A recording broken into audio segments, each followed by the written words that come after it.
Assalamualaikum warahmatullahi wabarakatuh. Hari ini saya akan presentasikan satu buah jurnal untuk tugas mata kuliah Manajemen Strategik dan Pemimpinan. Baik, kita mulai. Yang pertama, judul jurnalnya adalah Analisis Rasio Pengukuran Kinerja Keuangan dan Evaluasi Kinerja Keuangan Pemerintah. Studi pada kasus pemerintah Kota Jayapura. Jurnal yang ditulis oleh Christina Irawati Tanan dan Jimmy Ari Duri. Selanjutnya ada framework. Yang pertama ada analisis rasio, pengukuran kinerja keuangan, evaluasi kinerja keuangan, dan peningkatan kinerja keuangan pemerintah daerah. Selanjutnya ada indikator. Yang pertama ada pengukuran kinerja keuangan, dan yang kedua ada evaluasi kinerja keuangan pemerintah. Selanjutnya ada reset question. Bagaimana kinerja keuangan pemerintah Kota Jayapura yang akan digunakan mengevaluasi kinerja keuangan pemerintah Kota Jayapura. Selanjutnya ada hasil dari penelitiannya. Yang pertama, berdasarkan tabel di atas, maka kontribusi PAD terhadap penerimaan daerah Kota Jayapura semakin meningkat dari tahun ke tahun. Hal ini menunjukkan bahwa semakin tinggi kontribusi PAD, maka semakin tinggi kemampuan pemerintah Kota Jayapura dalam penyelenggaraan desentralisasi. Yang kedua, rasio ketergantungan pemerintah Kota Jayapura menunjukkan bahwa pada tahun 2011, rasio ketergantungan daerah sebesar 79,57% dan meningkat menjadi 82,69%. Di tahun 2012 dan di tahun 2013 mengalami penurunan, dan di tahun 2015 rasio ketergantungan daerah turun menjadi 77,42%. Pada tahun 2016 meningkat menjadi 87,11%. Dan pada tahun 2017 menurun menjadi 84,43%. Hal ini menunjukkan bahwa ketergantungan pemerintah Kota Jayapura terhadap pemerintah pusat semakin menurun, tetapi masih dalam kategori tinggi, karena masih dominannya pendapatan transfer pusat dalam pendapatan daerah.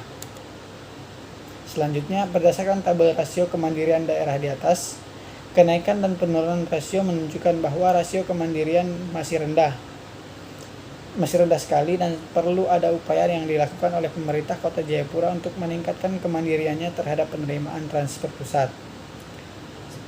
Berdasarkan hasil rasio efektivitas di atas menunjukkan bahwa realisasi PAD Kota Jayapura pada tahun 2011 sampai dengan 2017 menunjukkan hasil sangat efektif karena pencapaian realisasi PAD di atas target yang ditetapkan. Selanjutnya, berdasarkan rasio efisiensi di atas, maka pemerintah Kota Jayapura masuk dalam kriteria efisien karena perbandingan antara biaya pungutan PAD dan realisasi penerimaan PAD nilainya berkisar kurang dari 5%. Bila dilihat pada tabel kontribusi yang diperoleh dari penerimaan BUMD, masih tergolong kecil terhadap total penerimaan daerah. Dari hasil penelitian tersebut dapat disimpulkan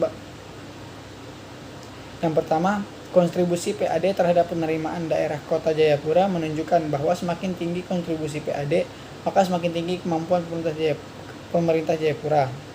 Rata-rata rasio derajat desentralisasi dari tahun 2011 sampai 2017 adalah sebesar 11,56%. Namun, bila dihubungkan dengan kemampuan keuangan daerah, masih masuk dalam kategori rendah sekali. Selanjutnya, hasil menunjukkan bahwa ketergantungan pemerintah Kota Jayapura terhadap pemerintah pusat semakin menurun, tetapi masih dalam kategori tinggi, karena masih dominannya pendapatan transfer pusat dalam pendapatan daerah. Rasio kemandirian daerah menunjukkan bahwa rasio kemandirian masih rendah sekali dan perlu ada upaya yang dilakukan oleh pemerintah Kota Jayapura untuk meningkatkan kemandiriannya terhadap penerimaan transfer pusat.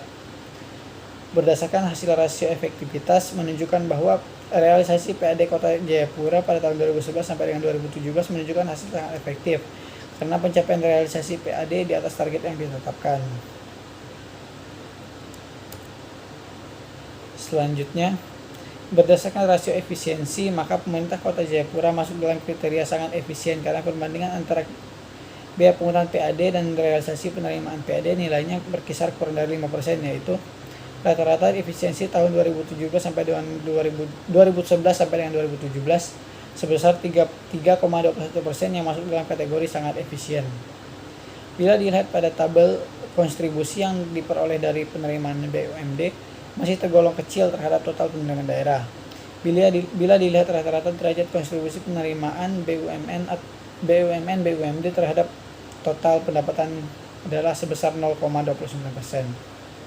Mungkin sekian presentasi yang dapat saya sampaikan pada hari ini. Kurang lebihnya saya mohon maaf. Sekian dan terima kasih.